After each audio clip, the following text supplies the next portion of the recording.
দুলাভাইয়ের আগমন, শুভেচ্ছার স্বাগতম।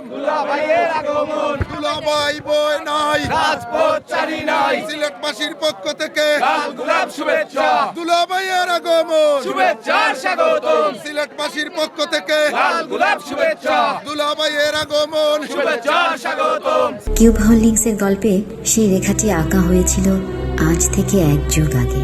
নকশাই আমাদের ভাষা। Cube holdings limited. সিলেটবাসীর পক্ষ থেকে লাল গোলাপ শুভেচ্ছা, লাল গোলাপ শুভেচ্ছা, সিলেটবাসীর পক্ষ থেকে তারেক রহমানের আগমন, শুভেচ্ছা স্বাগতম। সিলেটবাসীর পক্ষ থেকে লাল গোলাপ শুভেচ্ছা, কুলাউড়াবাসীর পক্ষ থেকে লাল গোলাপ শুভেচ্ছা। আচ্ছা, আপনারা দুলাভাই বলতে কাকে বোঝাচ্ছেন? আমরা দেশ নায়ক, আগামীর রাষ্ট্রনায়ক তারেক রহমানকেই আমরা দুলাভাই বলে সম্বোধন করছি। কারণ উনি আমাদের সিলেটের বোন জুবাইদা রহমানকে বিয়ে করেছেন।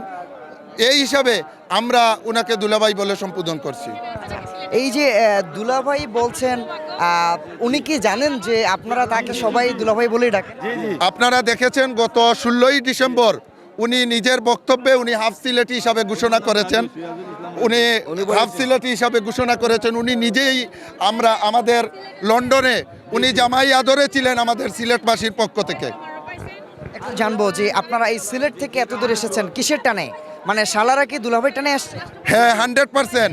আমাদের যেহেতু উনি সিলেটের মেয়ের জামাই হিসাবে, আমরা উনার শালা হিসাবে আমরা ওনার বোন জামার টানে এখানে এসেছি।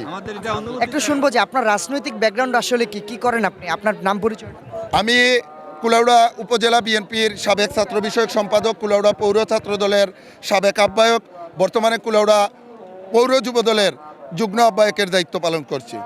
একটু শুনবো যে এই যে তারেক রহমান 17 বছর পরে ফিরলেন, ওনাকে কি এখন পর্যন্ত সামনাসামনি দেখার সুযোগ হয়েছে? ঢাকায় আজকে 3 দিন থেকে অবস্থান করছি, ওনাকে সরাসরি কালকে দেখেছি, সেই অনুভূতিটা। এবং আরেকটা জিনিস হচ্ছে কি, আজকে দীর্ঘ 17 বছর পরে ওনার জায়গায় আমি কেউ যদি আমাদের বাবার মাজার জিয়ারত করতে আসতাম, সেই অনুভূতি, সেই খুশির জিনিসটা উনি আজকে বুকে ধারণ করবেন। আপনারা দেখেছেন প্রিন্ট মিডিয়ায় গতকালকে উনি দেশের মাটিতে এসে পায়ে থেকে শু খুলে মোজা খুলে উনি এই মাটি এবং মা মাটির টানে যে আসছেন, মাটির টানে উনি পা রেখেছেন। এটাই হচ্ছে মা মাটির টান। ফ্যাসিস্ট হাসিনা ওর বক্তব্যে বলেছে যে আমাদের দেশ নায়ক যদি ওনার সাহস থাকে আসবেন। সেই সময় আন্দোলিব রহমান পার্থ সংসদে দাঁড়িয়ে বলেছিলেন তারেক রহমান আসবেন, মা মাটির টানে আসবেন। এখন বটবাহিনীও এই গজব গত 1.5 বছর থেকে করছে। এবং দেখেন গত কয়েকদিন থেকে বটবাহিনীরা ওনার জীবিত মাকে মৃত বানিয়েছে, যে মৃত লাশকে নিয়ে লন্ডনে তারেক রহমান দেখতে চাচ্ছে। আমরা সেই বাহিনীর উদ্দেশ্যে বলবো, তোমাদেরকে হুঁশিয়ার করে দিলাম।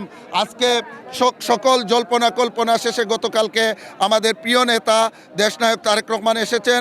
এটাই তোমাদের মিথ্যা অপপ্রচার থেকে তোমরা হুঁশিয়ার হয়ে যাও।